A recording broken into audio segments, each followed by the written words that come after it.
Antibiotics എന്ന് പറഞ്ഞു കഴിഞ്ഞാൽ നമ്മളൊരു മൈക്രോ ഓർഗാനിസത്തിൽ നിന്ന് ഡിറൈവ് ചെയ്യുന്നത് അല്ലെങ്കിൽ സിന്തറ്റിക്കലി പ്രൊഡ്യൂസ് ചെയ്തെടുക്കുന്ന സബ്സ്റ്റൻസിനെയാണ് നമ്മൾ ആൻറ്റിബയോട്ടിക്സ് എന്ന് പറയുന്നത്.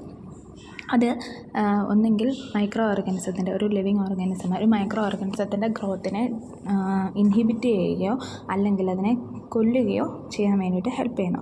അപ്പോൾ ആൻറ്റിബയോട്ടിക്സ് എന്ന് പറയുന്നത് എന്താണ്? നമ്മൾ മെയിനായിട്ടും ബാക്ടീരിയ, വൈറസ്, ഫംഗൈ അങ്ങനെയുള്ള സാധനത്തിനെയൊക്കെ കില്ല് ചെയ്യാൻ വേണ്ടിയിട്ട് അല്ലെങ്കിൽ അതിനെ അവിടെ നിന്ന് റിമൂവ് ചെയ്യാൻ വേണ്ടിയിട്ട്, ഡിസ്ട്രോയ് ചെയ്ത് കളയാൻ വേണ്ടിയിട്ടൊക്കെ ആയിട്ട് യൂസ് ചെയ്യുന്നത്, അല്ലെങ്കിൽ അതിൻ്റെ ആ ഒരു ഗ്രോത്തിനെ ലിമിറ്റ് ചെയ്യുക, അതിന് വളരാതെ ലിമിറ്റ് ചെയ്യുക, അതിന് വേണ്ടിയിട്ടൊക്കെ നമ്മൾ യൂസ് ചെയ്യുന്നതാണ് ആൻറ്റിബയോട്ടിക്സ് എന്ന് പറയുന്നത്. അത് നമ്മളൊരു മൈക്രോ ഓർഗാനിസത്തിൽ നിന്ന് തന്നെയായിരിക്കും അതെടുക്കുന്നത് പ്രിപ്പയർ ചെയ്യാൻ വേണ്ടിയിട്ട്, അല്ലെങ്കിൽ അത് സിന്തറ്റിക്കലി പ്രൊഡ്യൂസ് ചെയ്യുകയാണ്. ഒരു ഐഡിയൽ ക്വാളിറ്റീസ്, ഒരു ആൻറ്റി മൈക്രോബിയൽ ഏജൻറ്റിന് വേണ്ട ഐഡിയൽ ക്വാളിറ്റീസ് എന്തൊക്കെയാണെന്ന് വെച്ചാൽ, പതോജൻ്റെ ഗ്രോത്തിനെ ഇൻഹിബിറ്റ് ചെയ്യാനോ അല്ലെങ്കിൽ ആ പതോജനെ കില്ല് ചെയ്യാനായിട്ടോ ഉള്ള എബിലിറ്റി ഉണ്ടായിരിക്കണം. പിന്നെ നമ്മൾ ആൻറ്റിബയോട്ടിക്സ് കൊടുക്കുന്നു, ആ ഹോസ്റ്റിന് ഡാമേജ് ഒന്നും ഉണ്ടാവാൻ പാടില്ല. അതായത് ഇപ്പോൾ നമുക്ക് അസുഖം വന്നു, നമ്മൾ മരുന്ന് കഴിക്കുന്നു, അപ്പോൾ ആ മരുന്ന് കഴിക്കുന്നത് കൊണ്ട് നമ്മുടെ ശരീരത്തിന് ദോഷമുണ്ടാവാൻ പാടില്ല. അതുപോലെ തന്നെ നമുക്ക് അലർജിക് റിയാക്ഷൻസ് ഒന്നും ഉണ്ടാവാൻ പാടില്ല. അത് സോളിഡ് ആയിക്കോട്ടെ ലിക്വിഡ് ഫോമിലായിക്കോട്ടെ, ആ ഒരു ഫോമിൽ അതെപ്പോഴും സ്റ്റേബിൾ ആയിരിക്കണം. പിന്നെ അതുപോലെ തന്നെ remain in specific tissue in the body long enough to effective. അതായത് ആ ബോഡിയിൽ അത് നമ്മൾ പിന്നീട് ഇൻഫെക്ഷൻ വന്നാലും അതിനെ കില്ല് ചെയ്യാനായിട്ടുള്ളൊരു എബിലിറ്റി അതിനുണ്ടാവണം. പിന്നെ എന്താണ്, അതായത് ഒരു ഓർഗാനിസം അതിനോട് റെസിസ്റ്റൻ്റ് ആവുകയോ അല്ലെങ്കിൽ അതിനെ മ്യൂട്ടേഷൻ സംഭവിക്കുന്നതിനുള്ളിൽ തന്നെ ആ ബാക്ടീരിയനെ കില്ല് ചെയ്യാനായിട്ടുള്ള എബിലിറ്റി ഈ ആൻറ്റിബയോട്ടിക്സിന് ഉണ്ടാവണം. ഇതാണ് ideal qualities of an antimicrobial agent എന്ന് പറയുന്നത്. ഇനി നമുക്ക് നാച്ചുറലായിട്ടും സിന്തറ്റിക് ആയിട്ടുള്ള ആൻറ്റിബയോട്ടിക്സും ഉണ്ടാവും. ക്ലാസിഫിക്കേഷൻ നോക്കുകയാണെങ്കിൽ ആൻറ്റി മൈക്രോബിയൽ ആക്ടിവിറ്റിയുടെ കേസിൽ നമ്മൾ രണ്ടായിട്ട് തിരിച്ചിട്ടുണ്ട്: ബാക്ടീരിയോസിഡൽ, ബാക്ടീരിയോസ്റ്റാറ്റിക്. അതിൻ്റെ ഒരു ആക്ടിവിറ്റി സ്പെക്ട്രം ഓഫ് ആക്ടിവിറ്റിയുടെ ബേസിൽ നാരോ സ്പെക്ട്രം, ബ്രോഡ് സ്പെക്ട്രം എന്ന് തിരിച്ചിട്ടുണ്ട്. ദെൻ അതിൻ്റെ അബ്സോർബബിലിറ്റിയുടെ ബേസിൽ ലോക്കലി ആക്ടിങ്, സിസ്റ്റമിക് അങ്ങനെ തിരിച്ചിട്ടുണ്ട്. ഇനി മെയിനായിട്ട് വരുന്നതാണ് മെക്കാനിസം ഓഫ് ആക്ഷൻ. അതായത് നമ്മൾ കൊടുക്കുന്ന ഡ്രഗ്, ആ ഡ്രഗ് എങ്ങനെയാണ് അതിനോട് ആക്ട് ചെയ്യുന്നത് എന്നുള്ള ബേസിലും അതിൻ്റെ ബേസിൽ നമ്മളിതിനെ തിരിച്ചിട്ടുണ്ട്. അതങ്ങനെ 4 തരത്തിലുണ്ട്. ഒന്ന്, ബാക്ടീരിയയുടെ സെൽ വോൾ സിന്തസിസിനെ ഇൻഹിബിറ്റ് ചെയ്യും. അതായത് നമ്മൾ കൊടുക്കുന്ന ആൻറ്റിബയോട്ടിക്സ് ആ ബാക്ടീരിയയുടെ സെൽ വോൾ സിന്തസിസിനെയാണ് ഇൻഹിബിറ്റ് ചെയ്യുന്നത്. അപ്പോൾ സെൽ വോൾ സിന്തസിസ് നടക്കാതിരിക്കുമ്പോഴത്തേക്ക് ആ ബാക്ടീരിയ എന്ത് ചെയ്യും? ഇപ്പം ഡെഡായി പോകും. ഇനി അതിൻ്റെ സെൽ മെമ്പറൈനിലുള്ള ഫങ്ഷൻ, അതിൻ്റെ ആ ഒരു പെർമിയബിലിറ്റി അതിനെ അൾട്ടർ ചെയ്യുക. പിന്നെ പ്രോട്ടീൻ സിന്തസിസിനെ ഇൻഹിബിറ്റ് ചെയ്യുക, ന്യൂക്ലിക് ആസിഡ് സിന്തസിസിനെ ഇൻഹിബിറ്റ് ചെയ്യുക. അപ്പോൾ ഈ ഒരു കേസിലൊക്കെയാണ് മെയിനായിട്ടും അതിൻ്റെ മെക്കാനിസം ഓഫ് ആക്ഷൻ എന്ന് പറയുന്നത്. അതിൽ ഫസ്റ്റ് വണ്ണാണ് inhibition of cell wall synthesis. അതായത് നമുക്കറിയാം ബാക്ടീരിയയ്ക്ക് എന്താവശ്യമാണ്, അതായത് ബാക്ടീരിയനെ പ്രൊട്ടക്റ്റ് ചെയ്ത് സെൽ വോൾ ഉണ്ടാവും. ആ സെൽ വോൾ ആ ബാക്ടീരിയനെ സ്ട്രെസ്ഫുൾ ആയിട്ടുള്ള കണ്ടീഷനിൽ അല്ലെങ്കിൽ എൻവയോൺമെൻറ്റൽ കണ്ടീഷനിലൊക്കെ സർവൈവ് ചെയ്യാൻ വേണ്ടിയിട്ട് അല്ലെങ്കിൽ അതിനൊരു പ്രോപ്പർ സൈസ് കിട്ടാൻ വേണ്ടിയിട്ടൊക്കെ ഹെൽപ്പ് ചെയ്യുന്നത് ഈ സെൽ വോളാണ്. ദെൻ ഈ സെൽ വോൾ പ്രൊഡ്യൂസ് ചെയ്തിട്ടില്ല എങ്കിൽ ആ ബാക്ടീരിയയ്ക്ക് അവിടെ ഗ്രോ ചെയ്യാനായിട്ട് പറ്റത്തില്ല. അപ്പം ബാക്ടീരിയ എന്തായി പോകും? ഡെഡായി പോകും. അപ്പം ഈ ഇതെന്താണെന്ന് വെച്ചാൽ മെയിനായിട്ട് നമ്മൾ കൊടുക്കുന്ന ആൻറ്റിബയോട്ടിക്സ് ആ ബാക്ടീരിയയുടെ പെപ്റ്റിഡോഗ്ലൈക്കൻ ഫോർമേഷനിലായിരിക്കും പോയിട്ട് ആക്ഷൻ നടത്തുന്നത്. അങ്ങനെ അതിൻ്റെ ആ ഒരു സെൽസ് തമ്മിലുള്ള ക്രോസ് ലിങ്ക് ചെയ്യുന്നത് തടയുന്നു. അപ്പോൾ എന്ത് ചെയ്യുന്നില്ല? ബാക്ടീരിയയ്ക്ക് സെൽ വോൾ ഫോം ചെയ്യുന്നില്ല. അങ്ങനെ ആ ബാക്ടീരിയ ഡെഡായി പോകുന്നു. അതിനൊരു എക്സാമ്പിളാണ് ബീറ്റാ ലാക്റ്റംസ്. അതായത് ബീറ്റാ ലാക്റ്റം എന്ന് പറയുന്ന റിങ്, ആ ഒരു ബീറ്റാ ലാക്റ്റൈൻ എന്ന് പറയുന്ന ആൻറ്റിബയോട്ടിക്സ്, അത് വരുന്ന ആൻറ്റിബയോട്ടിക്സാണ് പെൻസിലിൻ, സിഫാലോസ്പോറിൻ, ഗ്ലൈക്കോപെപ്റ്റൈഡ്സ് വരുന്ന ആൻറ്റിബയോട്ടിക്സാണ് വാങ്കോമൈസിൻ എന്ന് പറയുന്നത്. അപ്പോൾ ഈ ആൻറ്റിബയോട്ടിക്സൊക്കെ നമ്മൾ സെൽ വോൾ സിന്തസിസിനെ ഇൻഹിബിറ്റ് ചെയ്യാൻ വേണ്ടിയിട്ട് കൊടുക്കുന്നതാണ്. ഇനി ഇതിൻ്റെ മെക്കാനിസം ഓഫ് ആക്ഷൻ നോക്കുകയാണെങ്കിൽ ബീറ്റാ ലാക്റ്റൈം ആൻറ്റിബയോട്ടിക്സ്, അതായത് പെൻസിലിൻ, സിഫാലോസ്പോറിനൊക്കെ ബീറ്റാ ലാക്റ്റൈം ആൻറ്റിബയോട്ടിക്സ് ആണ്. ഇതിൻ്റെ ടാർഗറ്റ് എന്ന് പറയുന്നത് ഇതിനകത്ത് ബീറ്റാ ലാക്റ്റൈം റിങ് ഉണ്ടാവും. അതായത് ഈ ആൻറ്റിബയോട്ടിക്സിനകത്ത് ബീറ്റാ ലാക്റ്റൈം റിങ് ഉണ്ടാവും. ഈ ബീറ്റാ ലാക്റ്റൈം റിങ്ങിൻ്റെ ടാർഗറ്റ് എന്ന് പറയുന്നത് ട്രാൻസ്പെപ്റ്റിഡേസ് ആണ്. ട്രാൻസ്പെപ്റ്റിഡേസിൻ്റെ വേറൊരു പേരാണ് പെൻസിലിൻ ബൈൻഡിങ് പ്രോട്ടീൻ എന്ന് പറയുന്നത്.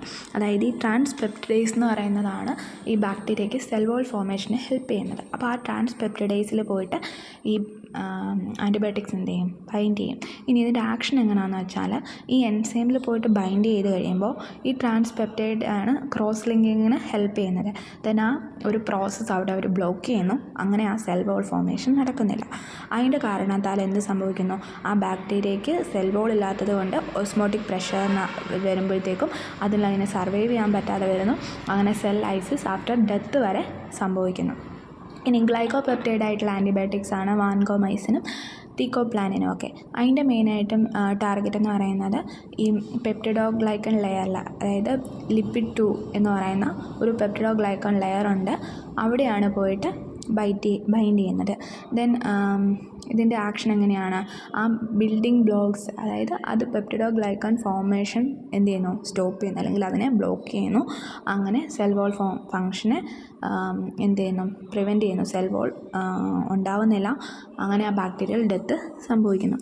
ഇനി മൈക്രോ ബാക്ടീരിയൽ സ്പെസിഫിക് ആൻറ്റിബയോട്ടിക്സ്, ഐസനോയിഡ്സ്, ഇതാംബ്യൂട്ടോൾ അങ്ങനെ പറയുന്നതൊക്കെ നമ്മൾ മെയിനായിട്ടും മൈക്കോ ബാക്ടീരിയ, അതായത് മൈക്കോബാക്ടീരിയം ട്യൂബർക്ലോസിസ് എന്ന് പറയുന്ന ബാക്ടീരിയ ഉണ്ട്. ആ ബാക്ടീരിയയുടെ കേസിൽ മൈക്കോളിക് ആസിഡ് അതിനകത്ത് മെയിനായിട്ടും പ്രസൻ്റ് ആയിരിക്കുന്നതാണ്. മൈക്കോളിക് ആസിഡ് ആ സെൽ വോൾ ഫോർമേഷനെ ഹെൽപ്പ് ചെയ്യുന്നത് മൈക്കോളിക് ആസിഡാണ്. ദെൻ ഈ ആൻറ്റിബയോട്ടിക്സിൻ്റെ ഒരു ടാർഗറ്റ് എന്ന് പറയുന്നത് ഈ മൈക്കോളിക് ആസിഡാണ്. ഈ ഐസനോയിഡ്സ് എന്ത് ചെയ്യുന്നു, ഈ മൈക്കോളിക് ആസിഡ് സിന്തസൈസ് ചെയ്യാനായിട്ട് ആവശ്യമായിട്ടുള്ള എൻസൈമിനെ ഇൻഹിബിറ്റ് ചെയ്യുന്നു. അപ്പോൾ ഈ മൈക്രോ ബാക്ടീരിയയ്ക്ക് സെൽ വോൾ ഫോർമേഷൻ എന്ന് പറയുന്നത് മൈക്കോളിക് ആസിഡിൻ്റെ ഫോർമേഷനാണ്. ദെൻ ആ മൈക്കോളിക് ആസിഡിൻ്റെ സിന്തസിസിനെ പോയിട്ട് ഇൻഹിബിറ്റ് ചെയ്യും. അതിന് ഹെൽപ്പ് ചെയ്യുന്ന എൻസൈമിനെ പോയിട്ട് ഇൻഹിബിറ്റ് ചെയ്യും ഈ ഡ്രഗ്സ്. അപ്പോൾ എന്ത് സംഭവിക്കുന്നില്ല, സെൽ വോൾ ഫോർമേഷൻ ഉണ്ടാവില്ല. ദെൻ ആ ബാക്ടീരിയ അവിടെ എന്തായി പോകുന്നു, ഡെത്തായി പോകുന്നു. ഇനി ഈ സെൽ വോളിൻ്റെ എന്തൊക്കെയാണ്, അതായത് ആ ഒരു ബാക്ടീരിയയ്ക്ക് സ്ട്രക്ചർ, അതുപോലെ തന്നെ ഈ എൻവയോൺമെൻറ്റ് കണ്ടീഷനിൽ നിന്നൊക്കെ ഒരു പ്രൊട്ടക്ഷൻ, ഓസ്മോട്ടിക് പ്രഷറിൽ നിന്നുള്ളൊരു പ്രൊട്ടക്ഷൻ, ദെൻ ഹൈ ടെമ്പറേച്ചറിൽ ഒക്കെ സർവൈവ് ചെയ്യാൻ വേണ്ടിയിട്ടും അതിന് ഗ്രോ ചെയ്യാൻ വേണ്ടിയിട്ടും ഒക്കെ ഹെൽപ്പ് ചെയ്യുന്നത് ഈ സെൽ വോളാണ്. ഇനി അടുത്തതെന്ന് പറയുന്നത് സെൽ മെംബ്രെയിനിൽ, ബാക്ടീരിയയുടെ സെൽ മെംബ്രെയിനിൽ ഇൻഹിബിഷൻ ഉണ്ടാക്കുന്നതാണ്. അതായത് ആ ബാക്ടീരിയൽ സെൽ മെംബ്രെയിനിലുള്ള ഫോസ്ഫോലിപ്പിഡ് ബൈലെയറിലാണ് ഡിസ്ട്രപ്ഷൻ ഉണ്ടാക്കുന്നത്. അങ്ങനെ ഡിസ്ട്രപ്ഷൻ നടന്നു കഴിയുമ്പോഴത്തേക്കും അതിൻ്റെ പെർമിയബിലിറ്റി കൂട്ടും. അതായത് അതിൻ്റെ ആ ഒരു പോർ സൈസ് കൂട്ടും. ബാക്ടീരിയയുടെ സർഫസിലുള്ള പോർ സൈസ് കൂട്ടുമ്പോൾ ഇതിനകത്തുള്ള സാധനങ്ങളെല്ലാം എന്ത് ചെയ്യുന്നു, ഈ പോറിനകത്തൂടെ പുറത്തേക്ക് പോകുന്നു. അയൺ ലീക്കേജും അതുപോലെ തന്നെ മെംബ്രെയിൻ പൊട്ടൻഷ്യൽ അങ്ങനെ പോകുന്നു. സെൽ ഡെത്ത് സംഭവിക്കുന്നു. അതിന് എക്സാമ്പിളാണ് പോളിമിക്സിൻ. ആ പോളിമിക്സിൻ എന്ന് പറയുന്നത് മെയിനായിട്ടും ഗ്രാം നെഗറ്റീവ് ബാക്ടീരിയയ്ക്ക് വേണ്ടിയിട്ടാണ് യൂസ് ചെയ്യുന്നത്.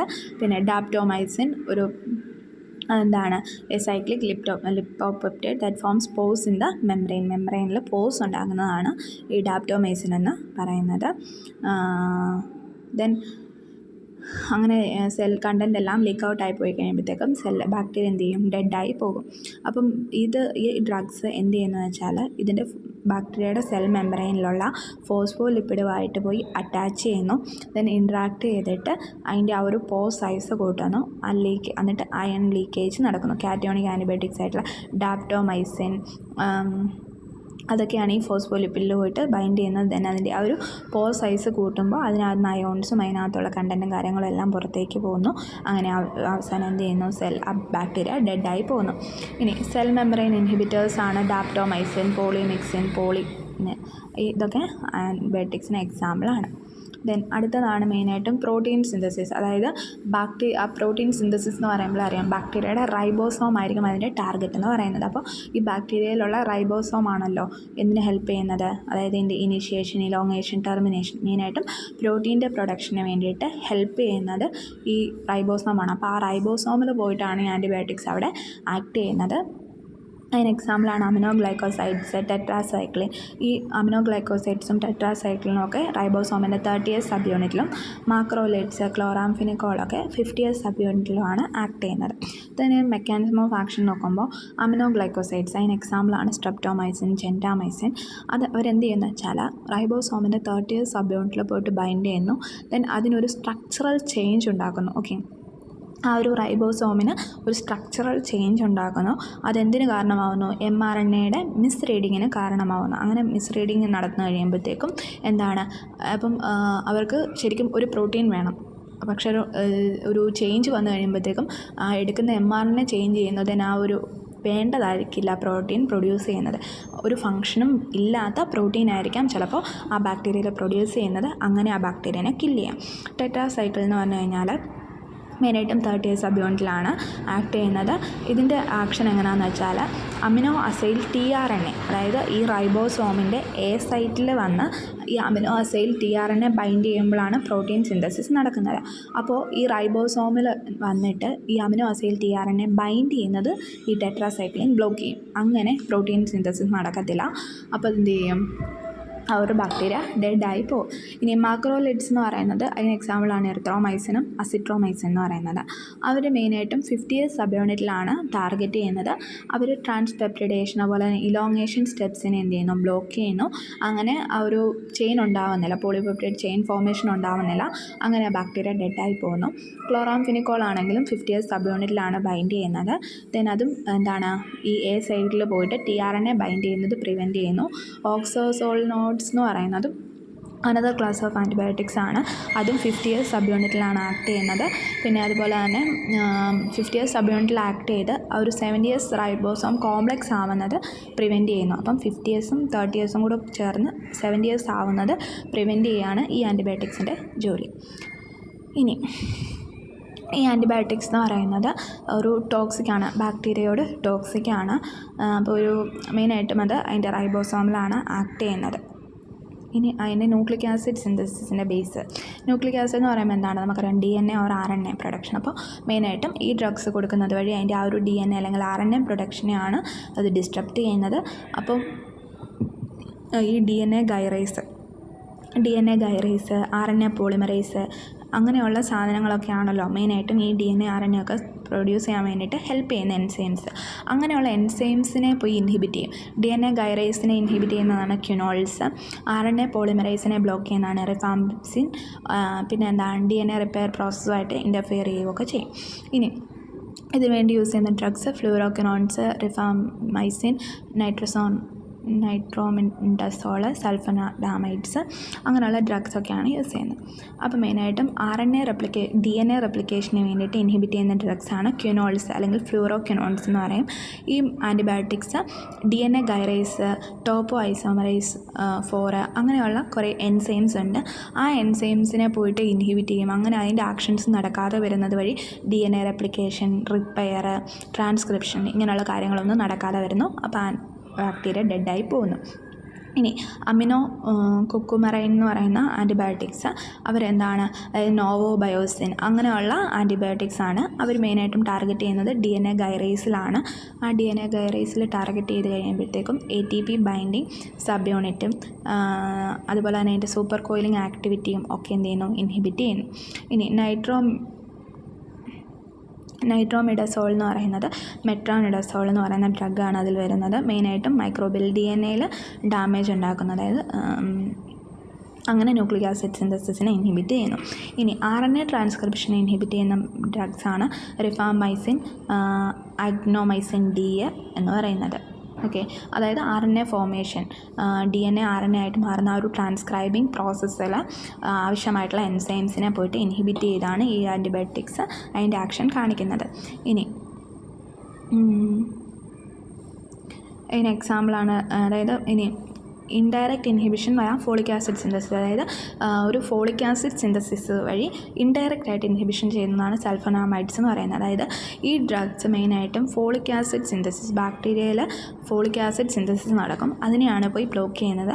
അങ്ങനെ ഫോളിക് ആസിഡ് എന്ന് പറയുന്നത് മെയിനായിട്ടും ഈ DNA RNA ആയിട്ടുള്ള ഈ ന്യൂക്ലിയോടൈഡ്സിൻ്റെ സിന്തസൈസിന് ഹെൽപ്പ് ചെയ്യുന്നതാണ് ഈ ഫോളിക് ആസിഡ്. അപ്പോൾ ഇത് പോയി എന്ത് ചെയ്യും? ഡയറക്റ്റ് DNA RNA സിന്തസിസിൽ അഫക്റ്റ് ചെയ്യുന്നത് പകരം ഈ ഫോളിക് ആസിഡ് സിന്തസിസിനെ ഇൻഹിബിറ്റ് ചെയ്യുന്നു. അങ്ങനെ ഈ ബാക്ടീരിയയുടെ പ്രോട്ടീൻ സിന്തസിസ് അവരെന്ത് ചെയ്യുന്നു? ഇൻഹിബിറ്റ് ചെയ്യുന്നു. അതിന് എക്സാമ്പിളായിട്ടുള്ള ആൻറ്റിബയോട്ടിക്സ് റിഫാമൈസിൻ, ആഗ്നോമൈസിൻ റിഫാമൈസിൻ, സിപ്രോഫ്ലോക്സാസിൻ, ലീവോഫ്ലോക്സാസിൻ, മെട്രോണിഡസോൾ, നോവോബയോസിൻ അതൊക്കെയാണ് അതിന് എക്സാമ്പിൾ എന്ന് പറയുന്നത്. അപ്പോൾ ഇതാണ് ആൻറ്റിബയോട്ടിക്സ്, അതിൻ്റെ മെക്കാനിസം ഓഫ് ആക്ഷൻ, അതായത് ആൻറ്റിബയോട്ടിക്സ് എങ്ങനെയാണ് ഈ ബാക്ടീരിയയോട് എങ്ങനെയാണ് ആക്ട് ചെയ്യുന്നത്, ആൻറ്റിബയോട്ടിക്സ് കൊടുത്താൽ എങ്ങനെയാണ് ആ ബാക്ടീരിയ കില്ലാവുന്നത് എന്നുള്ള കാര്യമാണ് ഇപ്പോൾ പറഞ്ഞത്.